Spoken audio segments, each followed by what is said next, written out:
Government Accountability Series. This series began last Monday with a view to affording a platform for various government officials to account for their stewardship in the last 6 months of the John Dramani Mahama administration. So last Monday, we had the Minister for the Interior giving us a briefing on matters relating to interior security. National security, I beg your pardon, internal security, I mean.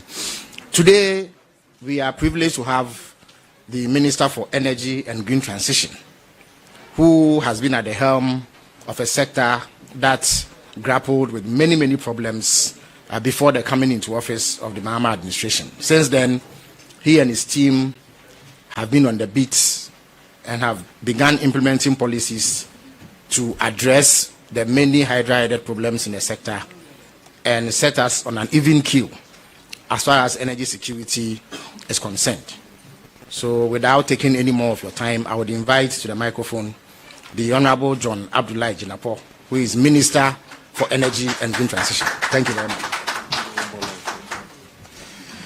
Thank you very much, my colleague, the Honorable Minister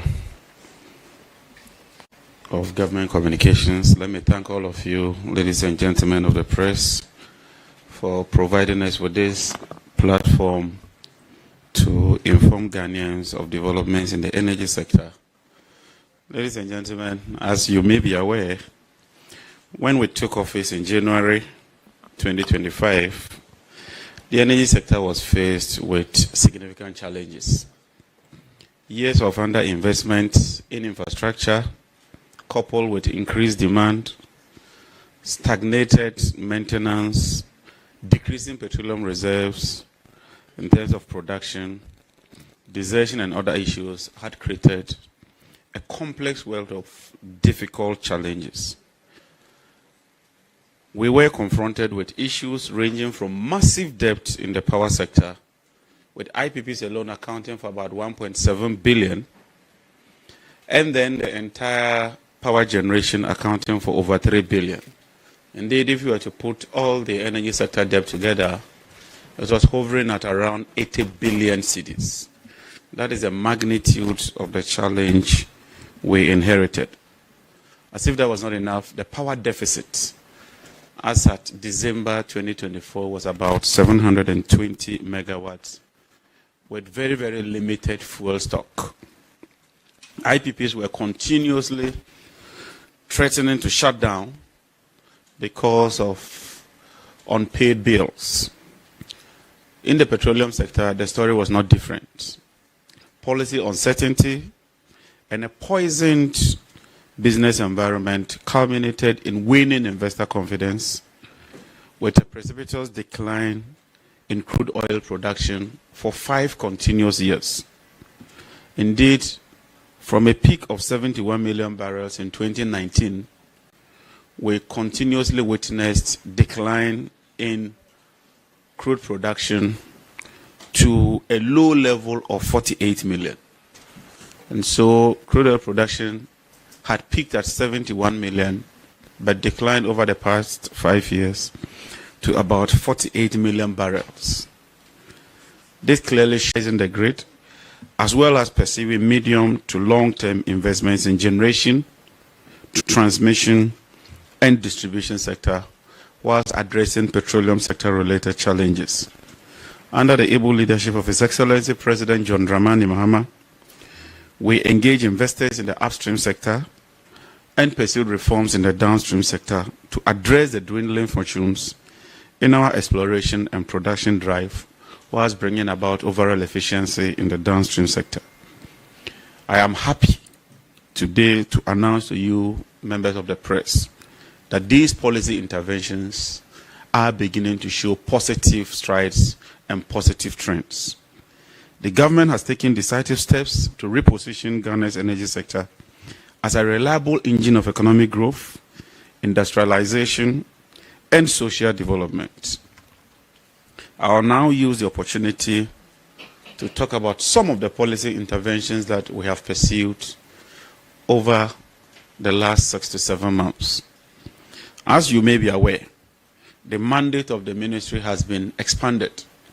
It's no longer Ministry of Energy, but Ministry of Energy and Green Transitions, with a focus on shifting the nation's energy sector and economy towards sustainability and long-term economic growth underpinned by renewable energy. This includes promoting renewable energy sources such as solar, wind, biomass, mini hydros, and other new forms of renewable energy to ensure that we have a just and equitable transition to a low-carbon future.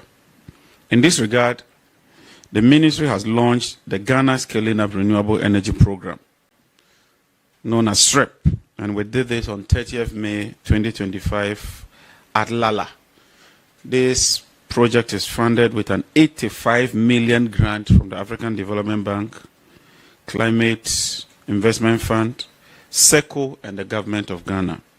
The project aims to deploy 12,000 net-metered solar PV systems across homes, construct 35 mini-grids to supply electricity to 70,000 people in 47 island communities, and ensure that we supply 1,450 solar home systems for off-remote grid households and public facilities.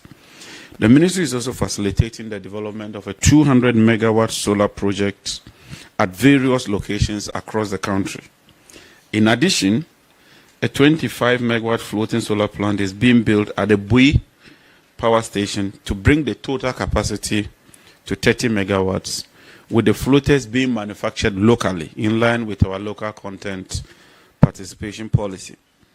The VRA is also developing a 30 megawatt floating solar facility at the Pong Hydro Reservoir and is being funded by KFW. What we are seeking to do is that we are deploying a lot of solar panels to feed into the grid. So daytime we will depend on these solar panels, then in the night we will switch to hydropower so that the hydro dams more or less become like battery storage. In that way we can bring about longevity in terms of how we manage our hydro dams.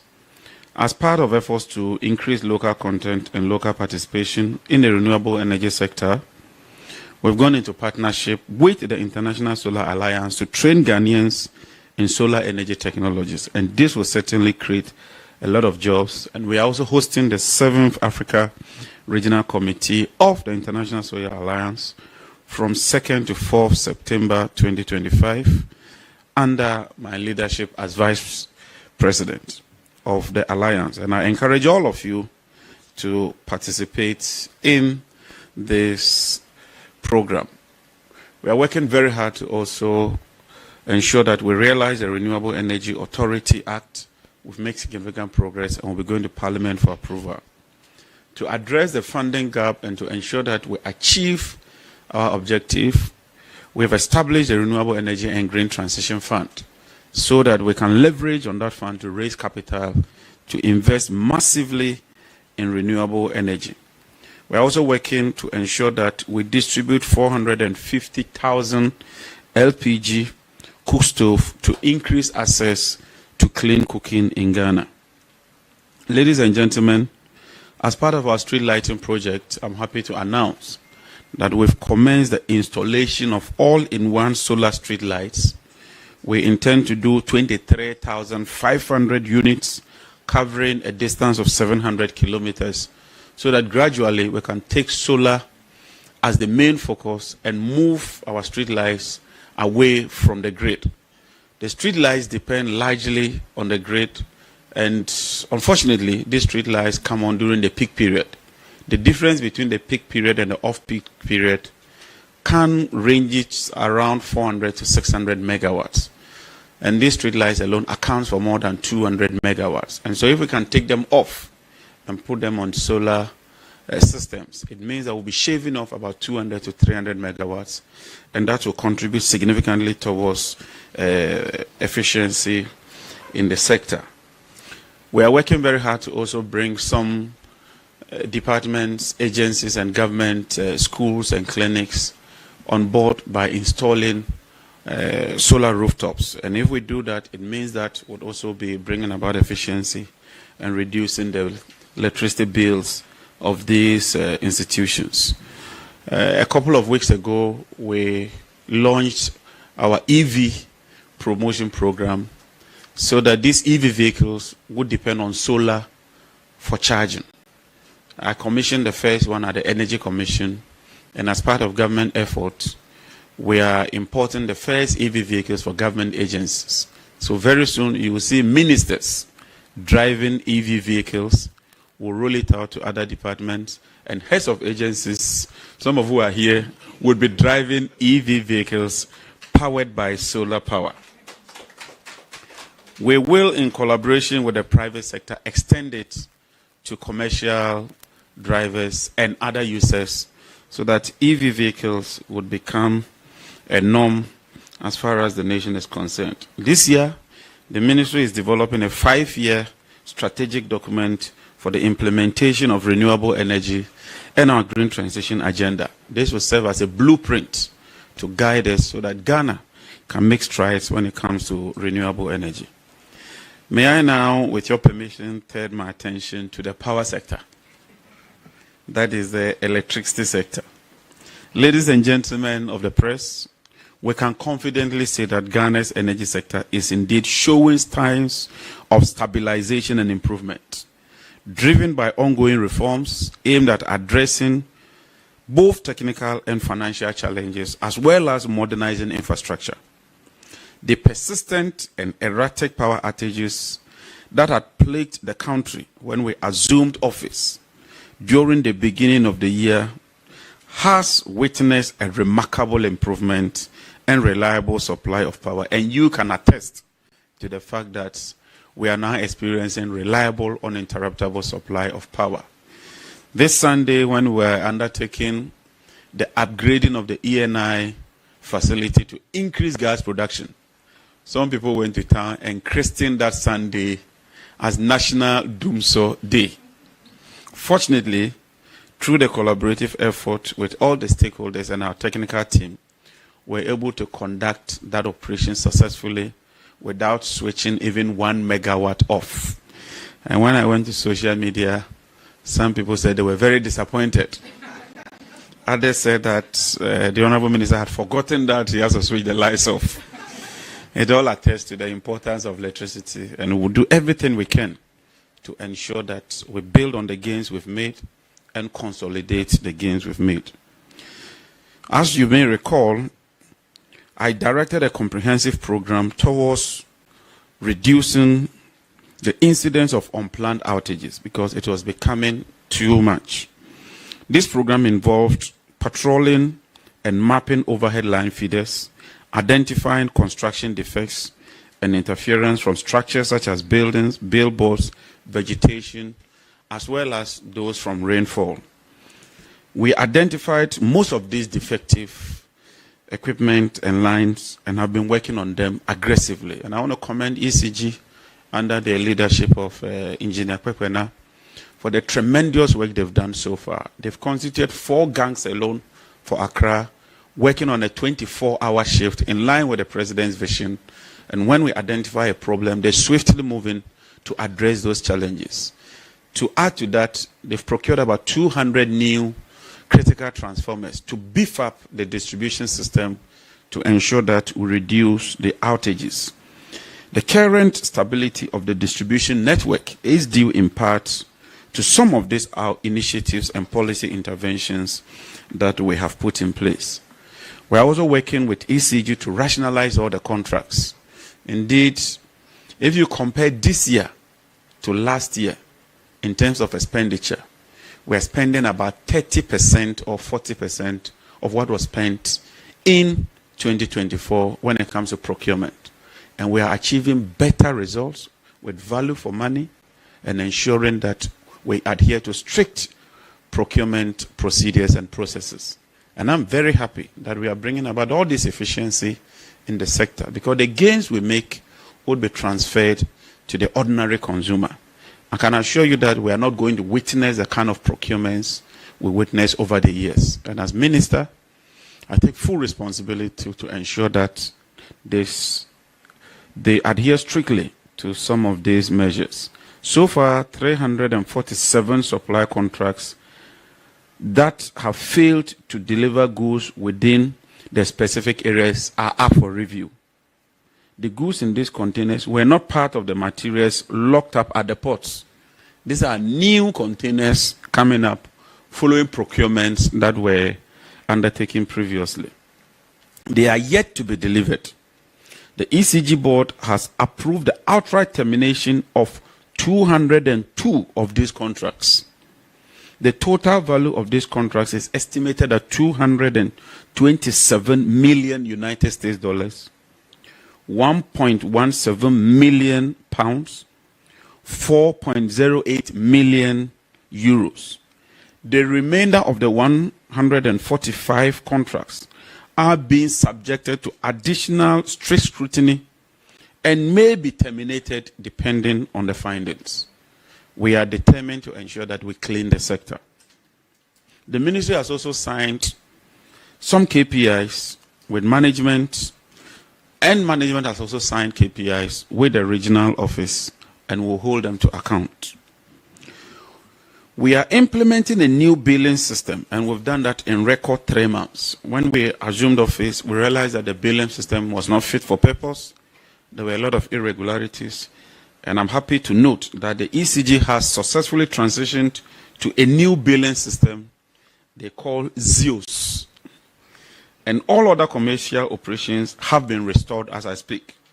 ECG has also taken advantage of the transition to enhance its billing system to ensure that they produce commercial processes in its entirety. To bring about efficiency and compliance, in February 2025, I directed that ECG fully complies with the cash waterfall mechanism. I also directed that they operate a single holding account, and also directed that that account should be opened with the Ghana Commercial Bank, a state-owned bank. I'm happy to announce that all that has been complied with. This is ensuring that so far there's constant flow of cash to electricity generators, fuel suppliers, Gridco, VRA, and all the other power sector players. This has also contributed largely to the stable power that we currently experience. The mechanism puts in place to ensure that there's some minimum guarantee when it comes to payments to the IPPs. And if you check this year as against last year, by the middle of the year, we've paid to IPPs an amount far exceeding what was paid to IPPs the whole of last year. And so in the first 6 months, the amount paid exceed what was paid the whole of last year. And it's because of the prudence and the stringent measures that we've put in place. We are not out of the woods in its entirety, but at least we are seeing significant progress. And if we continue on this trajectory, I'm confident that this sector will see real improvement.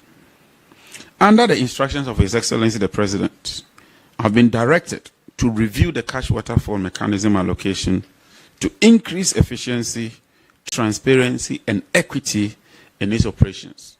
We are making some additional savings, and we want to ensure that those savings are applied in a judicious and efficient manner to bring about overall efficiency in the sector.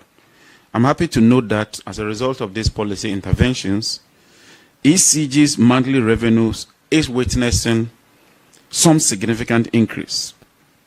This increase represents about 47.3% increment as compared to same period last year. And so as you can see, we're seeing some real significant increase in revenues, but because of the huge challenges and the debt that we encountered, we need to pursue additional policy measures to ensure that we put the power sector on an even keel. We are also working very hard to increase rural electrification. So far, we've connected 63 communities, and we are launching a massive rural electrification project to ensure that we achieve universal access to electricity by the end of 2028. To ensure that we increase the revenues and also bring about efficiency, Cabinet has approved the private sector participation in ECG's distribution network. And let me put on record, we are not selling ECG. What we are seeking to do is to involve the private sector, particularly in the billing and collection sector. And I encourage Ghanaians to take a keen interest in this. We have good Ghanaian entrepreneurs, good Ghanaian businessmen.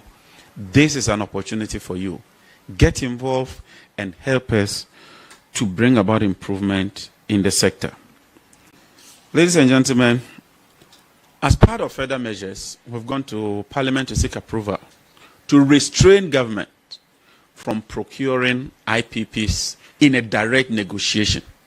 So now if we want power from IPPs, we have to advertise. We have to open a competitive bidding process so that we get the best value for money. We've also established a committee in collaboration with the Minister of Finance, chaired by Mr. Ben Bwanche, who you all know, very learned, very astute, a man with integrity, to renegotiate even the existing PPAs that we have with the IPPs so that we can make further savings.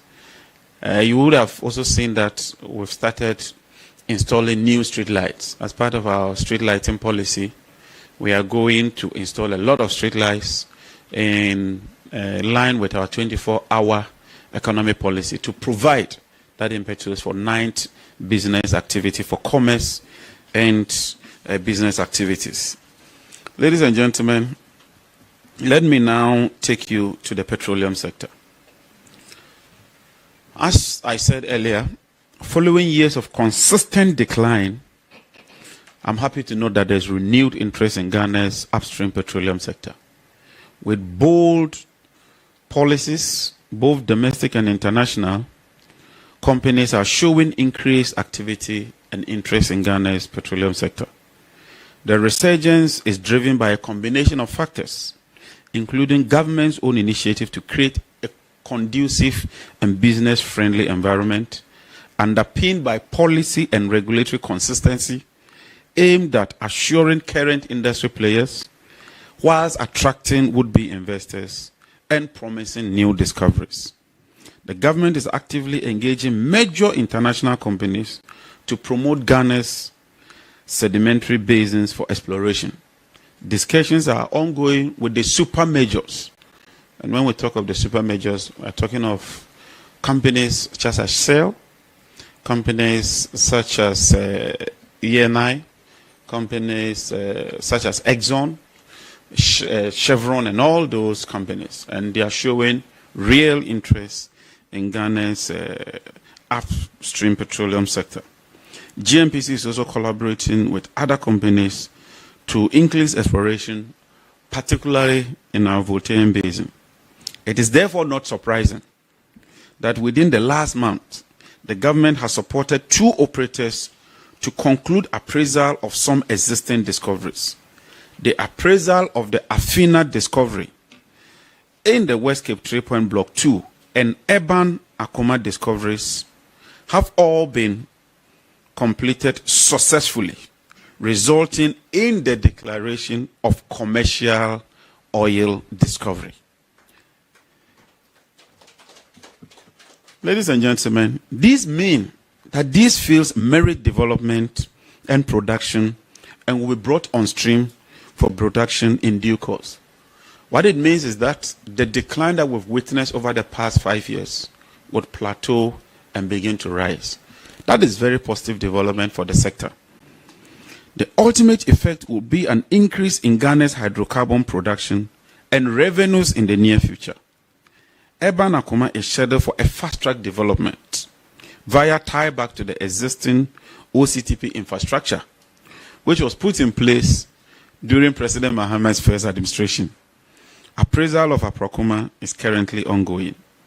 The government, as part of efforts to secure additional investment, has also signed an MOU with our Jubilee partners, and they intend to spend around 2 billion in the upstream petroleum sector and also reduce the cost of gas, which ultimately impacts electricity production. And so we are seeing very, very positive trends in the petroleum sector. And the petroleum sector has a direct relationship with the power sector. And so far, since assuming office for the past 6 months, we've been able to stabilize fuel supply for power plants and ensure consistent supply of electricity. We've successfully increased gas from the 80 mm SCAF that we inherited to 100 mm SCAF. We've also increased ENI supply from 245 mm SCAF to 270 mm SCAF. Jubilee is also increasing its gas by 30 mm SCAF. So this is a 3-pronged positive news approach when it comes to the production of gas. And that ultimately means that we are saving a lot of money and also addressing the issues of energy transition. These strategic gains are helping to reduce reliance on expensive liquid fuels and enhance generation efficiency. We're undertaking a lot of cost-cutting measures through the Petroleum Commission and enhance our regulatory environment. We are also undertaking some fiscal regime reforms. We've constituted a committee to take a second look at our entire upstream fiscal regime so that we can be competitive as compared to our neighbors. Côte d'Ivoire is fast overtaking us. And as a neighbor, if we don't get our act well and begin to make progress, we may lose out even as we go through the energy transition. We are also promoting local content, and we'll put Ghanaians at the forefront of what we do when it comes to the upstream petroleum sector. In the downstream sector, the Tema Oil Refinery, unfortunately, has been left to rot without any significant improvement over the last few years. The turnaround maintenance team has been commissioned under the leadership of the current management to ensure that we bring the refinery back on stream. As of December 2024, the refinery's debt stock stood at $517 million. When the previous administration took over, the debt was $350 million. And so almost $200 million of fresh debt has been added to the debt stock of the Tema Oil Refinery. As if that is not enough, the refinery has not published its audited account since 2019. We've since engaged auditors to conduct this audit and present same to SIGA and government for action. The new management, under the leadership of His Excellency President Mahama, is relying on its own IGF for the refinery startup. And I encourage the current administration and management to give of their best. When it comes to gas, the implementation committee for the second gas processing plant has concluded its initial work and presented its final report to the steering committee at the Ministry of Energy and Green Transition. The submission represents a significant milestone towards Ghana's quest to build a second gas processing plant. And so far, I can assure you that we are making very, very good progress. In a few months' time, we shall roll out a roadmap, and you would appreciate what we are doing in order to construct a second gas processing plant. Our ultimate aim is to transition towards a gas-to-power era so that most of our thermal plants would run on gas, and then we can supply domestic gas through our own sources. Ghana Gas is doing about 45%. We've also repositioned Ghana Gas, directed them to cut a lot of cost and refocus on their core mandate. Over the past 8 years, Ghana Gas has not added even 1 kilometer of pipeline to the infrastructure they inherited from us. I have told them that is unacceptable. And let me make it clear to Ghana Gas, as minister, I would have to crack the whip and ensure that you focus on your core mandate and spend your revenues on areas that will benefit the Republic of Ghana. And I intend to do exactly that. We are also focused on the Ghana cylinder because we believe that we can manufacture and produce all our cylinders domestically. The company's machinery dates back to 1998 and has become somewhat obsolete. The retooling process that we have started is expected to enhance capacity, reduce waste, and align Ghana Cylinder Manufacturing Company with international production standards. On this note, let me commend and congratulate Ghana Gas for the amount they've released to Ghana Cylinder so far. We are working with Ghana Commercial Bank to raise a facility to retool and revamp Ghana Cylinder manufacturing. And we are coming out with a local content policy which would insist that all such cylinders ought to be procured here in Ghana. Once we have that capacity, we have to procure those cylinders and put Ghana Cylinder on the path of recovery. I'm happy to announce that in the downstream sector, we've received a report of the Petroleum Downstream Sector Reform Committee. We are reviewing the downstream as well to align with current trends. And very soon we shall go to Cabinet and Parliament with a new NPA Act. Let me also commend the Bulk Oil Storage and Transportation Company for the efficiency they've brought into the company so far. I'm beginning to see very positive trends. We are already working with Burkina to ensure that we extend a pipeline from Ghana to Burkina so that we become the main hub for Burkina to uplift its products. BOSS is also working very well to ensure that we improve on our strategic stock. And I commend the MD and his deputy for showing leadership and demonstrating competence when it comes to BOSS. To end it, I want to also thank the Petroleum Hub. So far, they are doing very well. They've embarked on some investment drive. We want the Petroleum Hub to anchor our petroleum sector, both upstream and downstream, and attract investments so they can help us in what we're doing to reposition Ghana as the main hub for the West African sub-region. I know that we have commenced export of power to Burkina, to Togo, to Benin, and even to Cote d'Ivoire. That's a positive trajectory. We'll continue on that. To conclude, distinguished guests, esteemed colleagues, and fellow citizens, as we reflect on the past 7 months, I am filled with a sense of optimism for the future of our energy sector. Together, we've made significant strides, and I'm proud to share our achievements. Firstly, we've stabilized our power supply. This has been a critical undertaking. I'm pleased to report that we've made considerable progress. We've worked tirelessly to ensure a consistent and reliable energy supply for all citizens. Secondly, we've focused on increasing our petroleum reserves and promoting local content. Our efforts, as I've stated, has begun to yield positive results. We are committed to building a business-friendly environment. We are working with Springfield. We are working with ENI. So far, as you may be aware, the unitization debacle, we've resolved it. We are also working with Talo to settle our issues out of court. We are in arbitration. We lost the first case. We don't want to get to the second level. We believe that we can sit around the table and resolve our differences amicably. On the ECG containers, I have received approval from the Chief of Staff, and just this morning, I had a very fruitful meeting with the Minister of Finance. All the containers that have been identified so far, we are constituting a task force led by the Deputy Minister of Energy, with Customs, with GRA, with National Security, and all the relevant agencies, ECG, on board that committee. We intend to establish a custom-bonded warehouse where we would evacuate all the containers to that custom-bonded warehouse, take all the stock and reconcile with all the figures to determine the exact amount of containers that have been retrieved. Would also go through Cabinet to Parliament for approval to exempt taxation on those containers. Because there are some critical items in the containers. ECG will use some.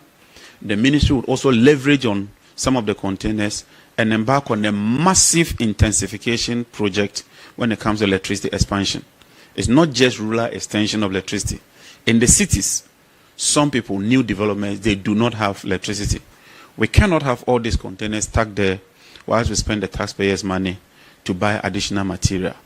And so we are committed to a transparent, open process. And as Minister, I want to thank all my sector heads, all the agencies, and to thank my brother, the Honorable Felix Ofosu Kwache, for demonstrating leadership and providing us with this platform.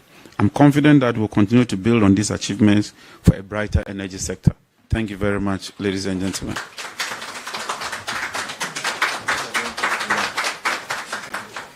Thank you very much, Honorable Minister for Energy and Green Transitions, for that brief but comprehensive address. I think that you maximized the time to our admiration. At this juncture, we would open the floor for questions. I know that there are many questions agitating your mind, but I need to spell out the rubric clearly.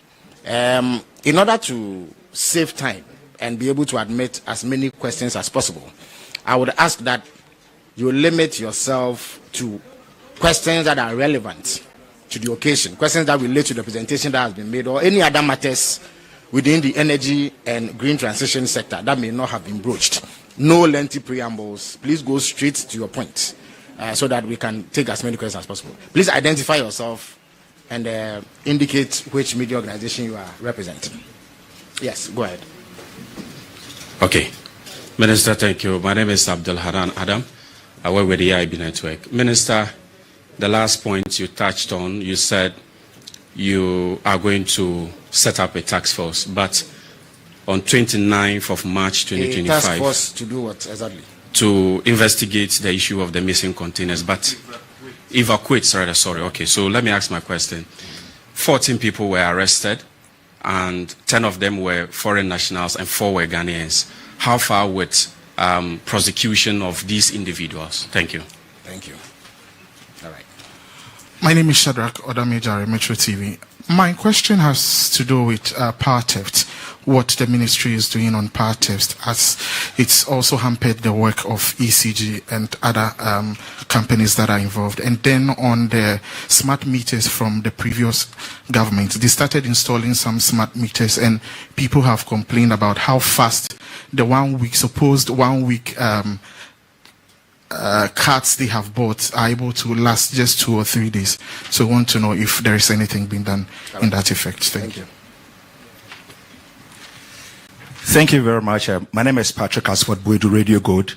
And I just want to find out from Honorable, one of the things that the past administration said was to decouple the hydro and the thermal assets of VRA so that they will belong to different entities. I want to find out from him if he's still considering that particular move. Thank you. Thank you very much. Nabo mwachi midindi ya krako fila ko XYZ broadcasting.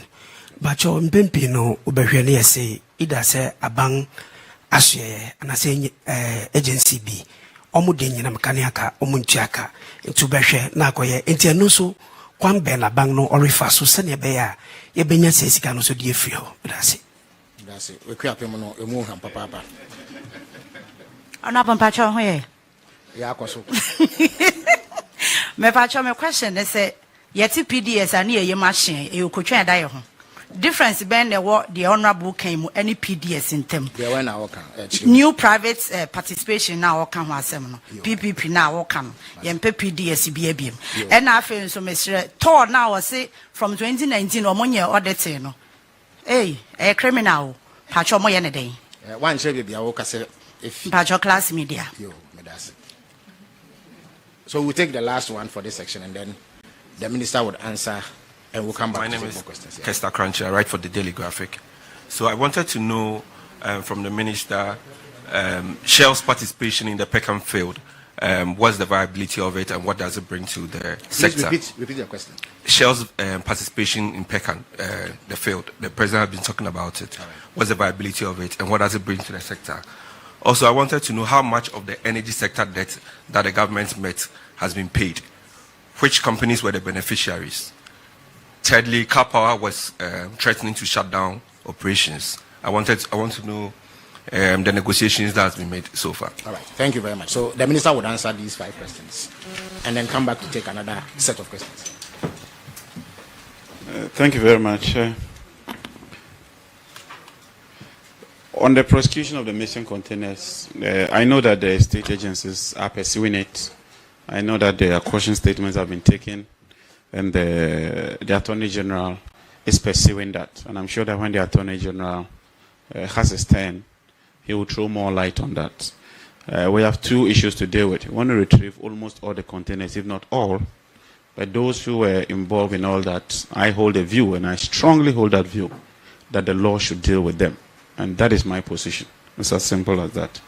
On the issue of power theft, we've been working very hard with ECG and NETCO. In fact, NETCO, recently some of our staff were attacked when they went on their routine work to ensure that we recover revenue as much as we can. Because anytime you have 3 people consuming power and one does not pay, it means that 2 have to shoulder the burden for the other. And so it's in our own interest to ensure that we help these utilities to recover their revenues. And so let me use this opportunity to appeal to all the people in the NETCO area in particular to collaborate with us. It is for the good of the country and is to ensure that we're able to supply power.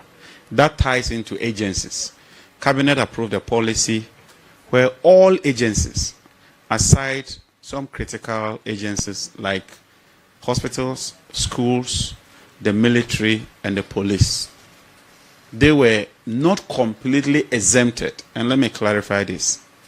They are supposed to be put on post-payment meters. And then the Ministry of Finance will budget and pay for them. Any other agency must be on prepayment meter so that you can plan. So far it's working. It's not been easy, but we are making some progress. And I'm happy with the level of progress we are making. We have to continue. We have no choice than to do that. And I want us to do that because if you want to involve the private sector, then you must raise your company to a level where when the private sector is taking over, they would have a lot more work to do. If we don't do that, what it means is that the private sector will just take over and tweak some few areas and begin to make millions out of us. And so far, what we are doing shows that we are making progress. And we are deploying the smart meters. The Minister of Finance is helping us. We haven't abandoned it. We needed to do some audits and do some rationalization because we saw a lot of inefficiency when it comes to the smart meters. And also to audit them so that the issues of the Usain Bolt smart meters are dealt with. The question on whether we intend to have a separate, whether we intend to split VRA. No, our vision, and if you read our manifesto, we rather want to merge VRA and Buidam so that we'll have 3 compartments or 3 entities under that holding company. A thermal company, so that you bring all the thermal assets and put it under one structure. A hydro company, bring all the hydro assets, put it under one structure. Then renewable, then you bring all the renewables and put it under one structure. We do not intend to sell these assets. We rather want to optimize. So if you bring all the hydro sector together, then they can talk among themselves, they can bring about efficiency, and they can reduce overall cost. So you have a holding company, and then you have these 3 entities, bodies, companies, or institutions, so they can work efficiently and then build capacity. Then PDS, no, we are not going for the PDS approach. The PDS was not a bad approach in terms of that private sector. The only bad thing was that some few greedy individuals decided to cannibalize the process and to sell the shares amongst themselves. If they had stuck to what we were doing and ensure that there was value for money, competitive process, and less political interference, even in this bad form, it showed that the revenues were increasing. So it means that if we can do it better, then we can get real results out of it. And I have assured you and Ghanaians that we would not get involved when it comes to the shares or how people benefit from that company. And that's why we're even involving a transaction advisor from the World Bank just to bring that transparency. But we would own it, we would ensure that we drive it, but we want to do it through a competitive and transparent process. The question was on TOR, their audit. Well, the Attorney General will take that up. And then Shell's participation. That's very positive. I mean, the signal effect alone is very, very good. That you are hearing the super majors such as Shell, Exxon, Chevron, and all these big boys showing interest in Ghana. I think it's very positive news. We're also working with Petrobras and some other companies. So we have a good story to tell. Then the debt. Yes, Car Power had threatened to shut down. We had a lot of extensive engagement with them. under the leadership of His Excellency the President, we're able to raise some money to pay some portions of the debt, quite significant, and I can make that available to you. When we assumed office, ENI, the previous administration had drawn down the guarantee, which was 500 million, to almost zero. So far, we've restored about half of that, and we have a program with ENI and World Bank to restore the guarantee back to 500 million. When you do that, it gives you leverage, and it makes your debt servicing much, much lower. Also, we are paying ENI and Talo, and then West African gas pipeline, the reverse flow. You no longer hear of them threatening to shut down. It's because we are paying them. So clearly, as far as I can tell, we're seeing some real improvement in the sector. We just have to continue on that trajectory. We'll take some tough decisions, but we would appeal to Ghanaians to bear with us. These decisions are necessary to ensure that we bring that sector back on stream. Thank you. Thank you very much. So we'll proceed to take the second and final batch of questions. Komla Klisha, I work at TV3. You spoke about termination of contract at ECG. Are there potential judgment debts? Thank you very much. Thank you for the opportunity. I'm Makosi Aucha, I work with City FM and Channel 1 TV. Minister, data from the National Petroleum Authority for the period of 2025, January to now, or to May, indicates that oil marketing companies, that is Star Oil, has taken over as leader of the space. I want to find out what is the plan by government to turn around the fortunes of GOIL as a state company. And then secondly, I want to find out the fuel allowance cut by government. I want to find out what is the projected savings from that decision that you're taking. Thank you. All right. Minister, good morning. I'm Kenneth. I work with Joy News. With the explanations that you gave, it appears that the energy sector is on a right trajectory, although we're not out of the woods yet. Now, today, the 1 cedi levy on petroleum products take effect. It was famously suspended because we're told of the Iran-Israel crisis. Now, that has ended. And listening to the minister, like I mentioned, it was postponed because of the crisis that we were witnessing. Now, just today, the prices of fuel have gone up. I want to find out how much debt in the energy sector have we cleared? And looking at the trajectory that we're going, price of fuel are likely to go up again. Is this 1 Ghana cedi levy on the energy sector here to stay? Or will it get to a point where we say enough is enough, we've gotten enough revenue from it, so we're going to clear it? Thank you. In other words, you're asking if there's a sunset clause. If there's a what? A sunset clause. All right, so the minister would answer these questions.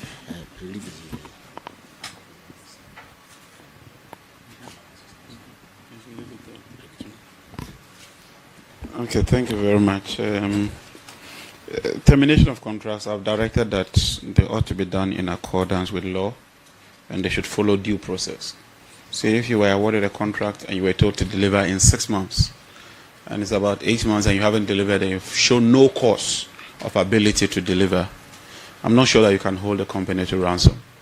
But some of these companies even asked that the contracts be terminated. Because when they looked at the financial health of ECG and where the company was going, they knew that it was really tough. And so ECG is now grappling with a huge debt of about 67 billion cedis in terms of its outstanding liabilities. And we have to work to address some of these challenges. And this is despite all the revenues that we got in terms of ESLA revenues, which far supersedes 45 billion.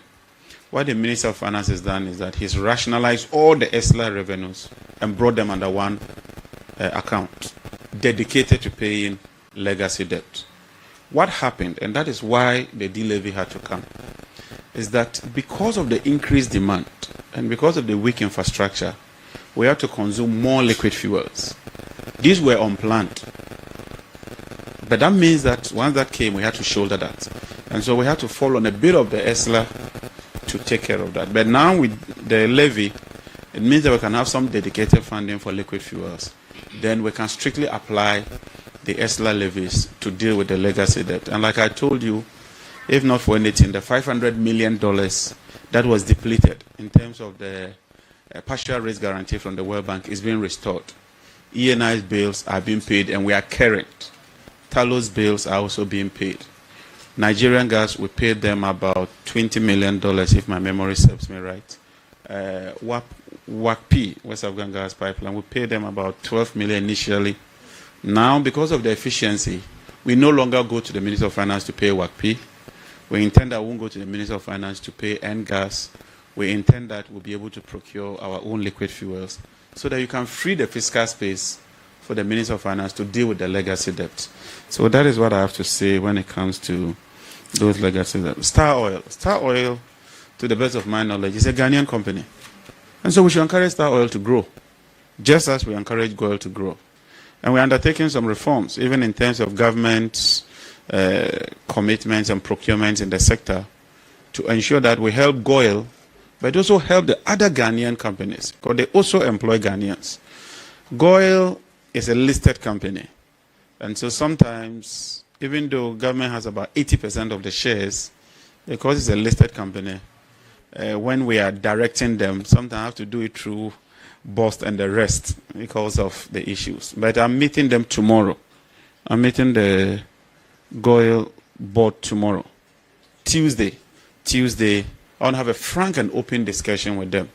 Their liabilities are quite huge, and it threatens the nation because fuel security is very important. If GOIL goes down, you can imagine the impact on the economy. And so I've told them that I do not intend to take over the company, but I want to see how we can collaborate together so that we can turn around the fortunes of the company and put it on a positive trajectory.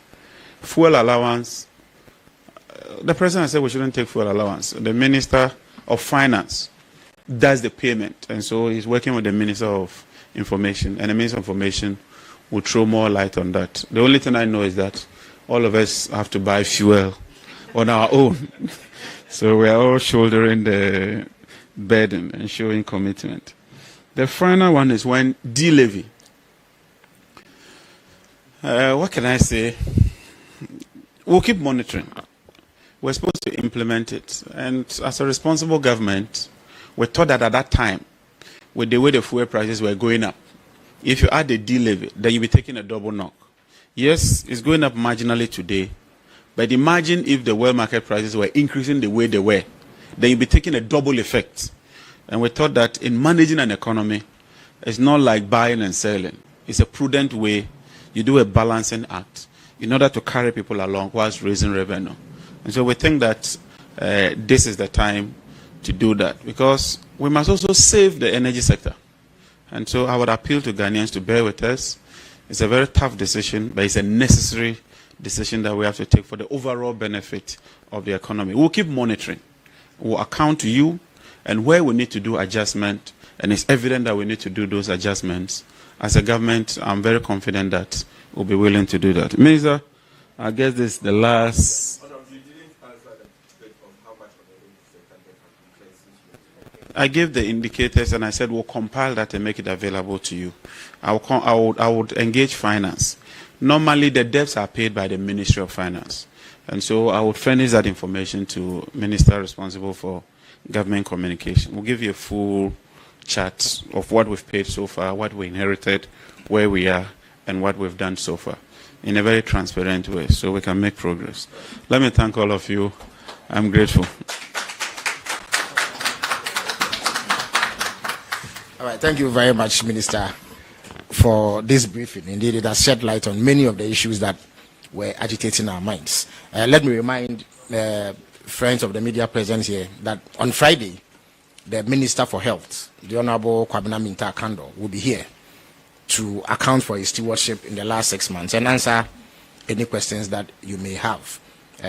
On Monday, the Minister for Defense will be here to show how he has proved Ghana against external aggression. and how he has been able to oversee the affairs of the Defense Ministry. Then on Wednesday, the Minister for Lands and Natural Resources will be here to give a briefing on the fight against galamsey and all matters relating to land and the management of our natural resources. And then on Friday, next week Friday, the Minister for Justice and Attorney General will be here to give an overview of the fight against corruption, which we have dubbed oral. And then he has a particular case he calls Rumble in the Jungle. So he will shed light on this Rumble in the Jungle, which has to do with the overall effort to punish corruption and retrieve whatever it is that may have been illicitly accrued by public office holders. So until then, I thank you all for coming. Good morning.